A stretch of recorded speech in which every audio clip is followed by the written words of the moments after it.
Hey there, teacher friend. Welcome to another episode of 5 Good Things for Teachers, episode 26, April 3rd, 2025.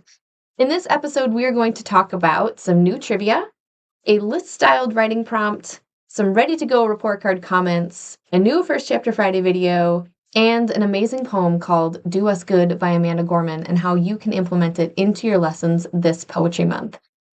A teacher friend recently told me there are 39 school days left until summer vacation. How about we all vow to make these the best 39 days of the school year? Wishing the days away is a hard way to live. Why not make the most of what we've got left, right? Right. All right, let's not waste another second and do this. Good thing number one is new trivia.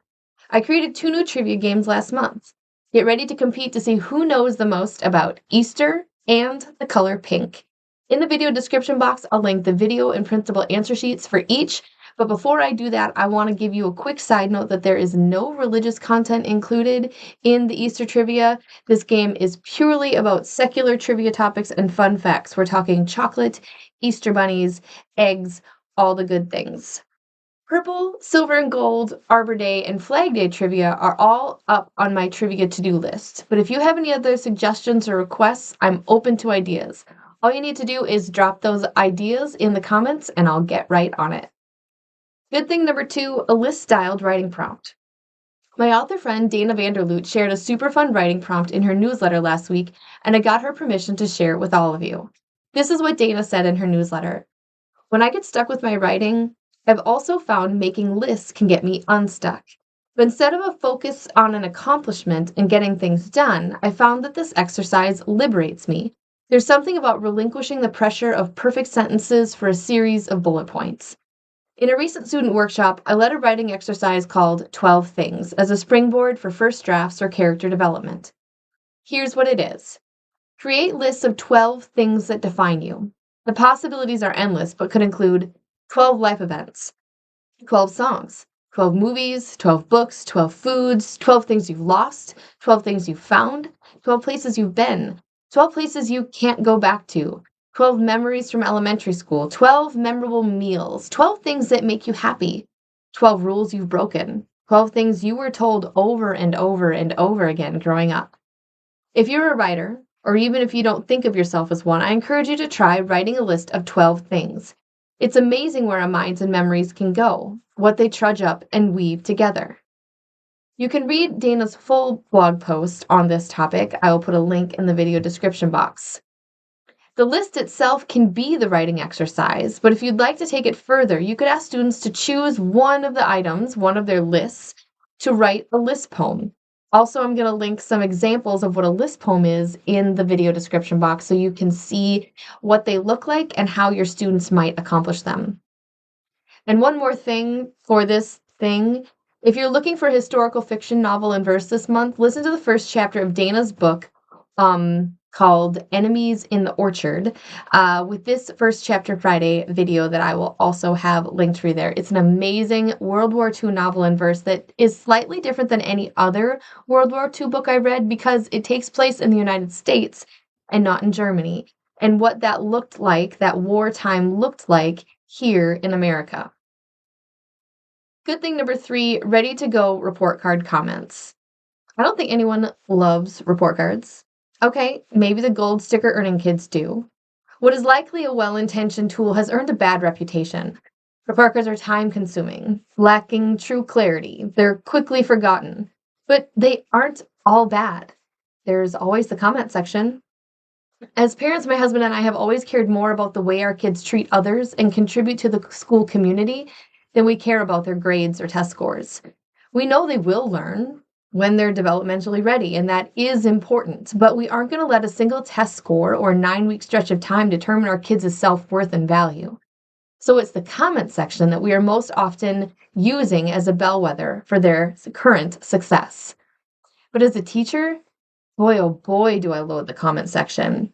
How do I adequately communicate 45 days worth of learning, behavior, and potential? Never fear, TPT is here with a free resource to help. Click the link in the description box to see a ready-to-roll-out report card list comments. You can just copy and paste your favorites into a Google Doc and then put them to work.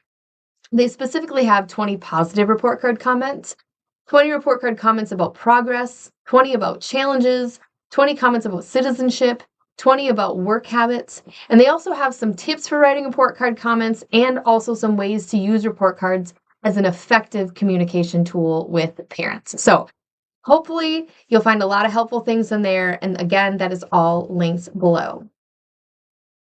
Good thing number 4 covers some new First Chapter Friday titles.